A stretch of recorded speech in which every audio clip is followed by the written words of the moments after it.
Темата за легализација или декриминализација на употребата на канабисот е тема која што, колку што се сеќавам, последните 5 години во неколку наврати сум ја работел јас и работеле и моите колеги, па и не само во утрински брифинг, туку и во други медиуми, меѓутоа дали ќе се помрне нешто во однос на законодавството кое што ќе дозволи декриминализација, односно легализација на канабисот, тоа е друго прашање. Во владината програма, новата владина програма, во почетокот на јануари,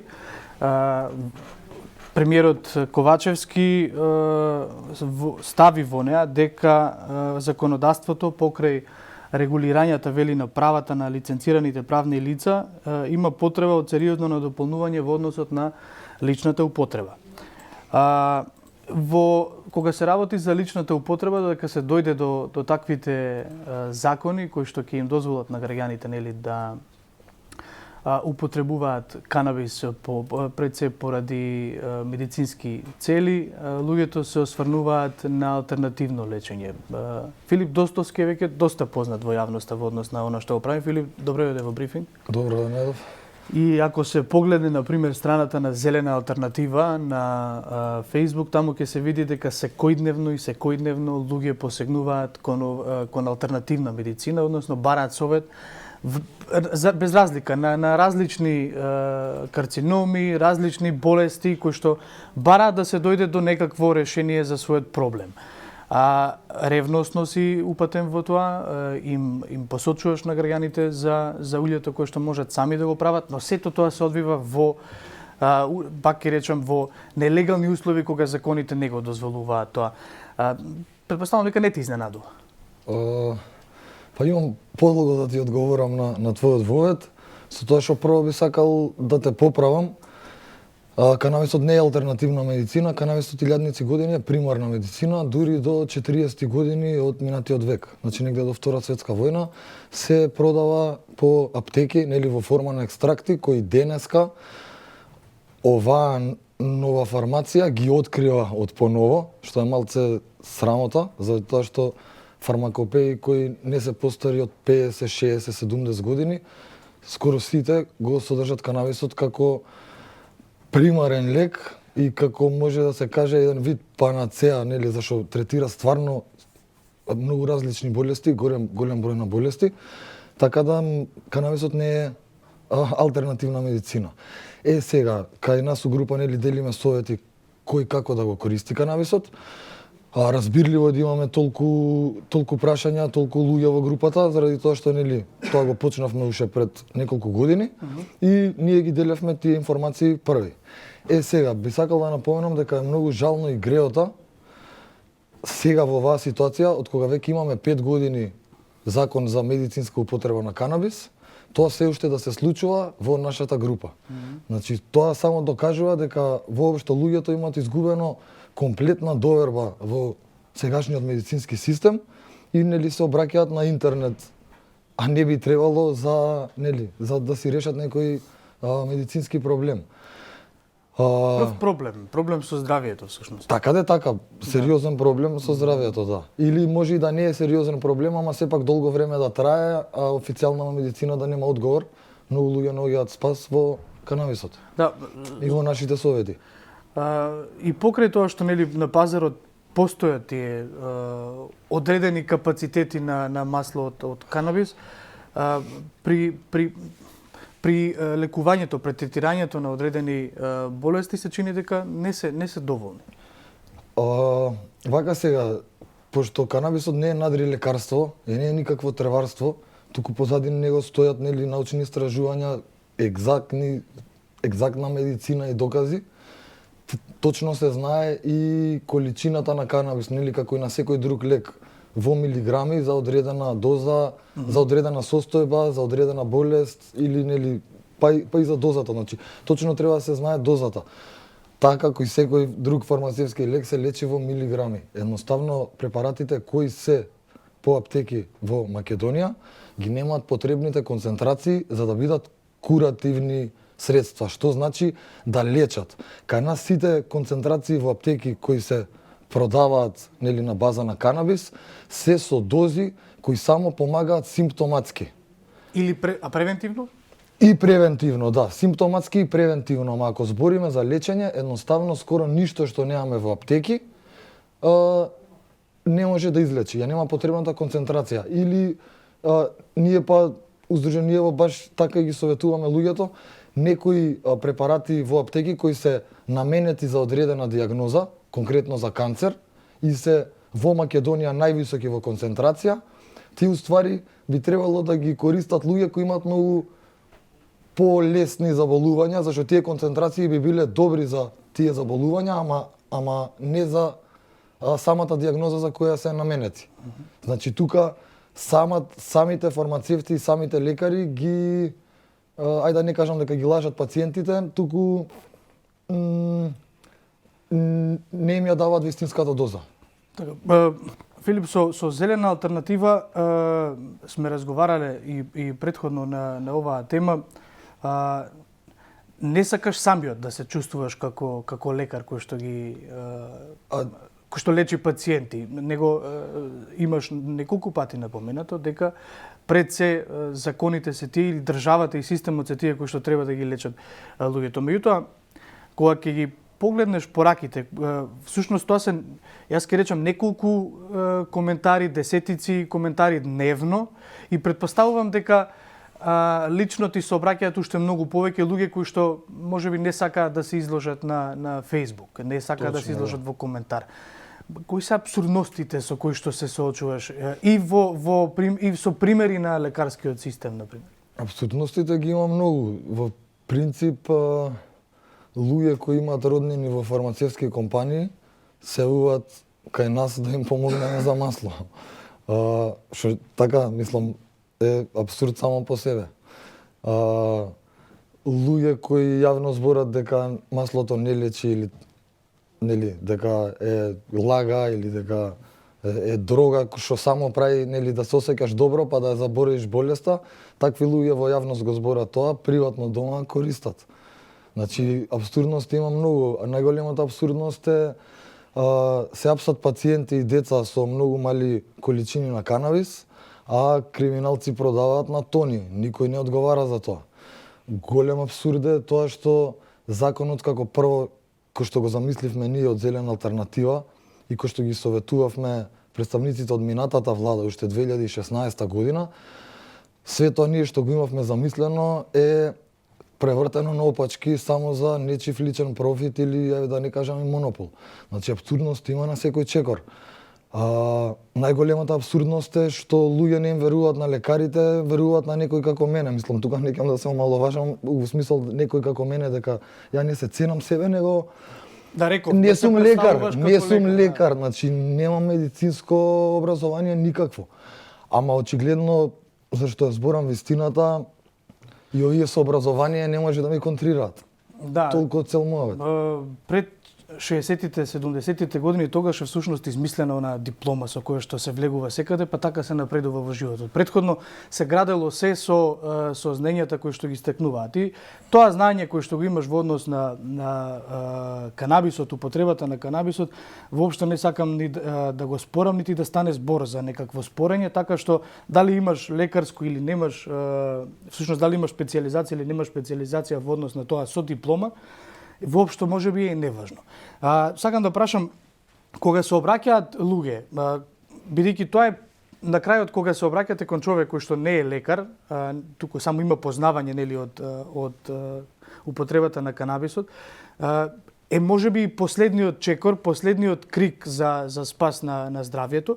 И тука какви приказни слушаш од луѓето? Какви приказни добиваш од нив? Зборувам затоа што сакам да ја отвориме темата кон однос на тоа зошто е важна легализација на... Прво, легализацијата или декриминализација е важна заради тоа што сосема ќе го смени финансискиот тек на една држава. Значи, тоа е, според мене, марихуаната или канабисот е стратешки ресурс на една држава. Значи, од неа се прават лекови, се произведува храна, се произведува целулоза, биодизел.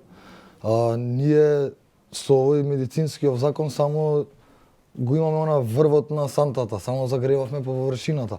Потенцијалите се sky is the limit. Сега, кај нас што нема луѓе што може тоа да го согледаат, е многу жално. Или има луѓе што може да го согледаат, ама немаат добри намери, сакаат нели да воспостават монопол, сега едно од овие две, не би можел да ви кажам кој е, нели не ќам никого да обвинувам. Друга работа во врска со канабисот е тоа што еве сега претходниот премиер најавуваше декриминализација, нели, со 3 билки по човек. Многу е жално што самата влада прави негативна селекција на луѓето кои ќе го менуваат законот. Конкретно ние како Зелена алтернатива не сме викнати, што е ред флек, едно црвено знаменце за намерите на оваа влада со декриминализација на канабисот. Ако не можеше претходниот премиер кој беше на власт 3-4 години тоа да го направи, како ќе може овој сега премиер кој реално не е ни избран тоа да го направи? Неважно е. Нема да има моќ. Легитимитетот го има. Сега вака, точно легитимитетот го има, ама знаењето за како се менува закон го нема заради тоа што околу нив советниците се тотални лаици на таа тема. Значи пак кажувам, не сакам никој да навредам, ама едноставно кога ги гледам предлозите, Добре, да видиме што може да ги поминеме, да. предлозите велат. Владата во следниот период ќе работи на следниве прашања. Декриминализација и легализација на поседување и лична употреба. Декриминализација од надгледувањето на растенија за лична употреба, разгледување можности за основање и работење на социјални клубови, зголемување на бројот на здравствени состојби за кои може да се користи канабис, многу важна точка. Тоа е битно. Дозвола за лекари од приватното здравство да препишуваат препарати од канабис и можност пациентот кој добил препорака за лекување со препарати од канабис да може сам да се одгледа и користи во форма во која најмногу му одговара за неговата состојба, орално, преку инхалација или преку супозитории. Сега вака, овие сите предлози се истите кои ги предлагаше и претходниот премиер. На што им фали? Вака сега, на предлозите ништо не им фали. Проблем е нивната реализација. Значи, овие предлози, само некој што нема појма од канабис индустријата и што се случува во пракса во околните земји, па и во светот, може да дае вакви предлози и да каже дека тоа ќе го направи во овој краток рок што ќе го има. Прво вака, ако сакате да почнеме едно по едно, ама може и одма да се конкретно се пресече, да го пресечеме гордиевиот јазол. Треба прво да се тргне од листа на наркотици. Ти не можеш да ја легализираш ако не ја тргнеш од листа на наркотици. Што ќе им даш на луѓето? Дрога? Прва работа. При подготвување на законски решенија се претпоставувам дека влегува и тоа. Преку собраниска комисија, преку Тоа се убаво, тоа се овие предлози повеќе би рекол шминка за пред јавноста, зашто на скоро секој од тие состаноци кај што се дискутира ова, на кои јас сум присуствувал, во последно време некој што кажа владата не тргна, представниците на бизнисмените, кои реално ги водат конците овде од целава ситуација, викаат како може да декриминализирате кога ние после нема да имаме на кој да му продаваме. Тоа е прва работа. Втора работа, дека овие предлози се несериозни, тоест убави, ама дека немаат суштинска подлога, е и фактот дека премиерот кажа 3 билки по човек, а сега од друга страна ќе му се дозволи на секој според неговите потреби. Прво, луѓето не ги законодавците не ги знаат потребите на луѓето. Треба да ги чујат од луѓе кои се на терен, кои се паталци, не од луѓе што седат у канцеларија и што размислуваат на таа тема и што читаат по интернет. Тоа е рецепт за катастрофа. Значи, вие треба да ги прашате корисниците на кои опасности се изложени, што им фали во моментов, зашто е толку зголемен црниот пазар и така натака. Тоа би требало да се случува преку Тоа би требало да се случува преку јавна дебата, значи било кој. Ама не може во влада да повикаат сега било кој што користи канабис и разговараат со. Не може, еве сме ние како граѓанско здружение регистрирано. Нас не бойкотираат. Не се сите здруженија исти. Разбирате, има некои здруженија, не сакам да навредувам, да посочам на некој, ама некои здруженија треба јавноста да разбере дека се инсталирани да бидат контролирана опозиција. Владата со такви здруженија сака да го донесе законот. Тоа е најголемиот проблем. Еве сами кажувате, кај нас во група имаме во моментов околу скоро 30.000. Но тоа е отворена група, тоа може да го читаат било кој што се интересира за овој разговор. Така, точно тоа го кажам, во групата имаме околу 30.000 членови, Дури последниве недела дена од толкав сообраќај нели на интернет во групата не можам дури ни да одговарам, еве јавно сега се извинувам на сите што чекаат одговор, дека комплетно е блокирана групата, во моментов не можам да одговарам и чекам некој нели IT техничар да ми го среди тоа. Значи во моментов е блокирана групата. Имаме 30.000 во група. Тоа го гледа владата, сите го гледаат. Не реагираат, едноставно не игнорираат. Друга работа е за законот зборевме. Некои од нашите решенија, некои од нашите предлози кои знаеме дека се добри, конкретно, тоест 90% од ова што го предлага владата е програмата на Зелена алтернатива, кога комунициравме со нив од пред 2-3 години. Значи комплетно 90% ова програма на Зелена алтернатива. Работата е што ние знаеме дека они не може тоа да го решат заради тоа што позади овие ветувања и убави на изглед и на слух решенија за декриминализација, позади секој предлог стои барем 500 страни елаборат како тоа треба да се изведе и зошто. Значи, ќе се повторам пак, било кој што се разбира од канабис, што се разбира од индустријата, што знае што се случува во пракса, овие сите предлози на владата ќе се насмее, ќе каже дека се шминка. Конкретно овие сите предлози, ако треба да се имплементираат, има минимум работа од 3 до 4 години. Зашто под тоа треба да се донесат статистики во Македонија кој колку користи канабис. Така се прават решенија. Прво треба да ја видите ситуацијата на улица, тоест нели на црниот пазар, и според неа да ги да гледате да изнајдете некои решенија. Добро. Во канцеларија, ако не си на терен, не знаеш што се случува и не можеш да донесеш решение.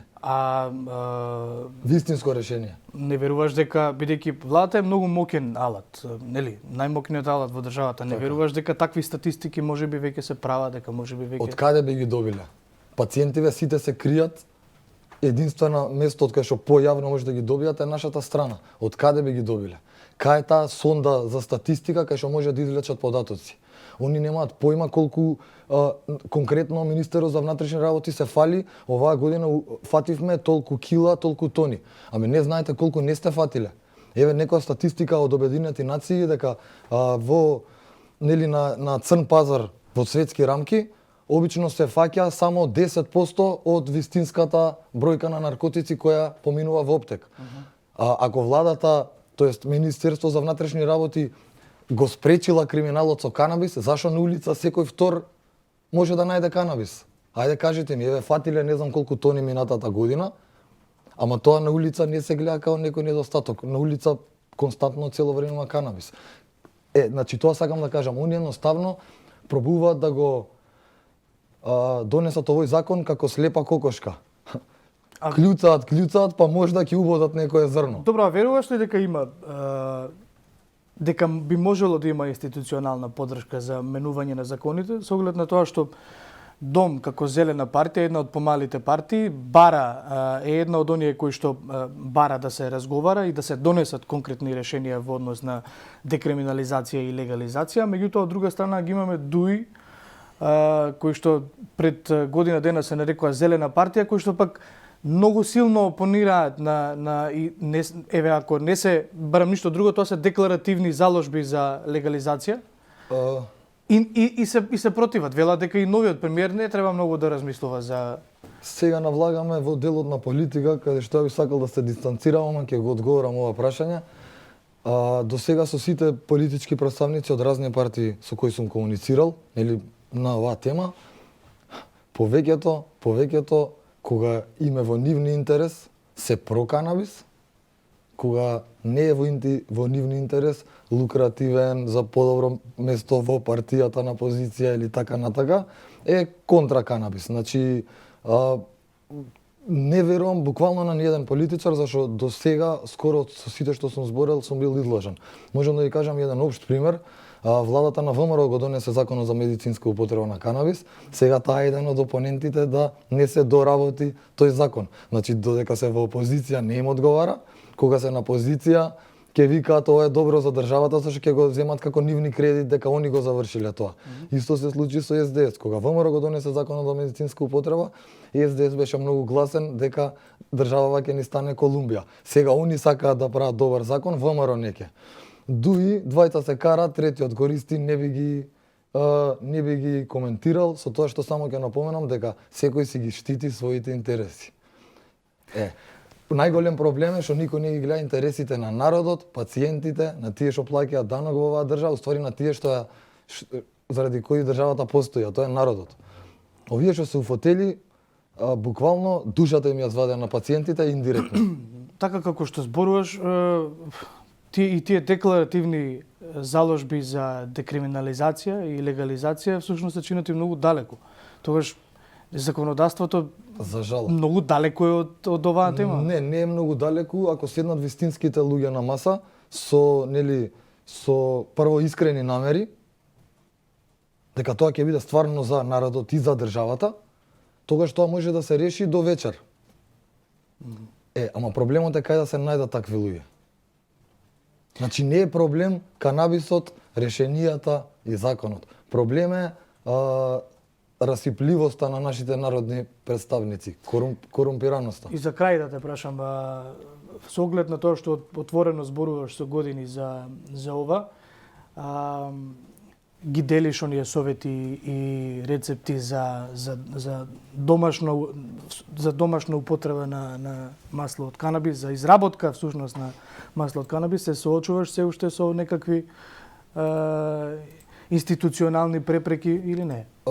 Да не биде абсурдно целото ова. Да, не вака, јас сум уапсен со CBD марихуана, на суд докажав дека тоа не е наркотик, они пак ме осудија условно 4 години.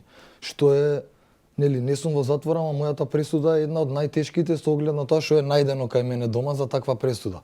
Значи, во обвинението имам 150 грама канабис, во пресудата, зашто докажав дека CBD е тргнат, го нема. А би требало да го има, дека за тоа сум ослободен, зашто сум докажал, Тоа е... кај нас не верувам во закони во Македонија, го правам тоа што го правам, нормално е кога имам реперкусии, имам потешкоти во социјален живот секаде, пошто сум помалце и етикетиран како црна овца, како арогантен, пред тоа бев наркоман, пред да се докаже дека ова е лек и така натака, ама навикнат сум на тоа така да си терам. Баш кога сум влав по националност, ние малце пожилави сме. Филип, ти благодарам на одвоеното време. Фала.